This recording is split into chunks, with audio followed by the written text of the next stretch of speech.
ay rated SPG. Striktong patnubay at gabay ng magulang ang kailangan. Maaaring may masiselang tema, lengguwahe, karahasan, sexual, horror o droga na hindi angkop sa mga bata. Naintindihan po natin, naunawaan po natin na yung sinabi ng Pangulong Ferdinand Marcos Jr. ay tama. Totoo na yung isinusulog nilang impeachment laban sa pangalawang Pangulo, hindi po makatutulong. Hindi po makapag-aangat ng kalagayan ng pamumuhay ng kahit isang Pilipino. Ang tanong, yan ba naintindihan ng mga mambabatas? Naintindihan? Eh may ginawa silang manifesto raw na sila daw ay nagkakaisa na suportahan ang Pangulo ng ating bansa. Kaya lang, nakapagtataka, ang kanilang ginagawa, kabaligtaran. Sapagkat tahasan nilang sinasalungat, kinokontra yung sinabi ng Pangulo ng Pilipinas. Mga kaibigan, mga kababayan, at mga mahal po naming mga kapatid, hindi maikakaila, matindi na ang problemang nararanasan ng ating bansa, lalo na po sa ekonomiya. Hindi po ba? Yan ang dapat talagang unahin at bigyang solusyon, bigyang prioridad ng mga namumuno sa ating bansa. Gaya ng nabanggit natin, nakalulungkot po sapagkat hindi yan ang nakikita natin ginagawa ng iba sa kanila. Ang ginagawa ng iba ay nagpapalubha sa problema pangkabuhayan ng Pilipino. Ang magbigat pa, yung ginagawa nila, nagdudulot ng bahabahagi, nagdudulot ng kaguluhan, hidwaan at pagtatalo.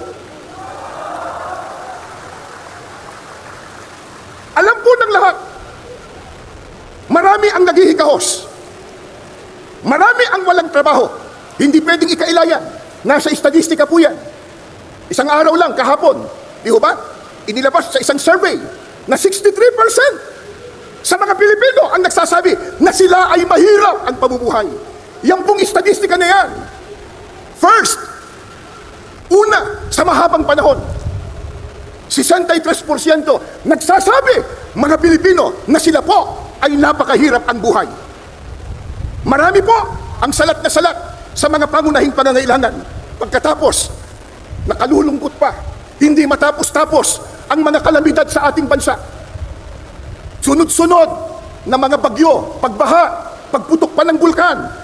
At nariyan pa po ang mga digmaan at kaguluhan sa iba't ibang panig ng mundo na sa ayaw man po natin at gusto, maaapektuhan tayo. Ito po ang dahilan. Kaya ating kinakatigan ang ipinahayag ng ating Pangulo na hindi tayo sang-ayon sa impeachment ng Vice Presidente. Dahil nakakaabala lamang yan, yung ganyang mga proceedings, sa pagbibigay po ng solusyon sa mga problemang ating nararanasan. Sa bagay po, maliwanag ng tinalakay ni Congressman Marcoleta, yung impeachment per se, hindi naman tayo tutol doon, sapagkat itinatadhana talaga yan ng saligang batas. Kaya lang, dapat dumaan sa rule of law. Dapat po ayon sa batas, hindi ayon sa gusto lang nila. Paano mangyayari? Gumagawa ng batas, manlalabag ng batas.